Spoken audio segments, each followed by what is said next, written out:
बच्चों, आज हम बात करेंगे इन्फ्लेशन पे, यानी भारतीय अर्थव्यवस्था में मुद्रास्फीति क्या है और किस प्रकार से यह रोल प्ले करता है इकोनॉमी में।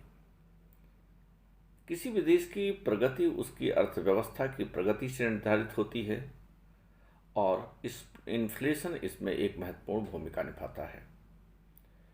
अगर किसी देश में इन्फ्लेशन की वजह से मार्केट में डिमांड घटती है तो अर्थव्यवस्था की ग्रोथ रेट कम हो जाती है। कई बार ग्रोथ तो प्रतीत होती है, लेकिन वास्तव में इन्फ्लेशन की वजह से ग्रोथ प्रतीत होती है, लेकिन एक्चुअल में ग्रोथ होती नहीं है।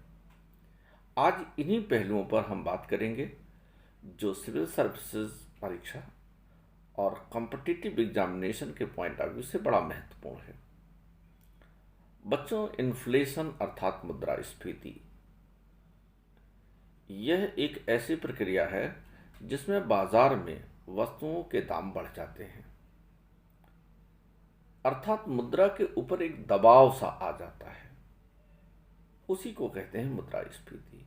यानी कुल मिला के संक्षिप्त भाषा में आप कहिए कि महंगाई को ही मुद्रास्फीति कहते हैं, जिसमें मुद्रा की वैल्यू कम हो जाती है और कमोडिटी का रेट ज़्यादा हो जाता है, यानी कमोडिटी की वैल्यू बढ़ जाती है।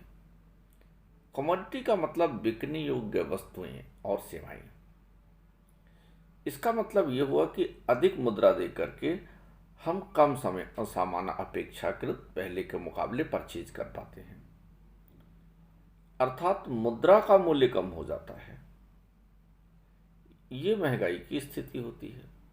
किसी भी अर्थव्यवस्था में 3% तक महंगाई अर्थव्यवस्था में टॉनिक का काम करती है, लेकिन अगर यही 3 से 5% हो जाए तो इसे महंगाई तो कहेंगे, अर्थव्यवस्था पे प्रभाव तो होगा, लेकिन यह सहन योग्य होता है।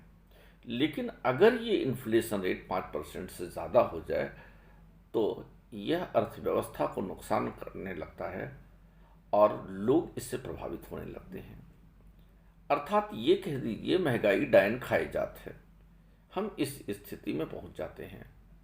इसका मतलब लिटिल इन्फ्लेशन तो टॉनिक का काम करती है, लेकिन अधिक इन्फ्लेशन देश की प्रगति, लोगों की परचेजिंग पावर, कैपेसिटी, इन सब पर असर डालती है।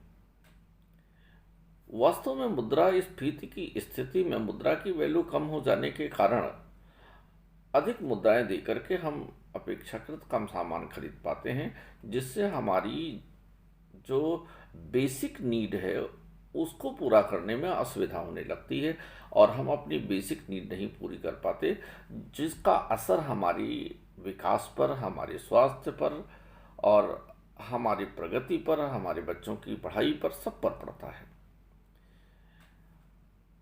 अब जो हमारे एग्जाम में क्वेश्चन बनता है, अगर उस पॉइंट ऑफ व्यू से एक बात और हम देखें तो कई बार हमारे एग्जाम में ऐसा पूछा जाता है कि मुद्रास्फीति की अवस्था में ऋणी को फायदा होता है कि ऋणदाता को फायदा होता है। मुद्रास्फीति की अवस्था में हमेशा ऋणी को फायदा होता है, क्योंकि मुद्रास्फीति के पहले मुद्रा की वैल्यू ज़्यादा होती है।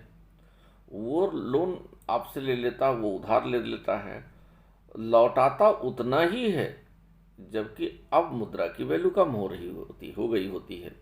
इसका मतलब ये है ऋणी का फायदा होता है, ऋण देने वाले का नुकसान होता है। अर्थव्यवस्था पर भी इसका बहुत बड़ा असर पड़ता है, लेकिन इसकी कई कैटेगरियां हैं। जैसे कुछ इन्फ्लेशन ऐसी होती है जो 10% तक हो, 100% तक हो, 200% तक हो, 1000% तक हो। इसके आधार पर मुद्रास्फीति के कई नाम हैं, लेकिन इस पर हम अगले वीडियो में चर्चा करेंगे। इस वीडियो में बस इतना ही। Thank you. हमारे चैनल को सब्सक्राइब करिए, शेयर करिए, लाइक करिए। Thank you.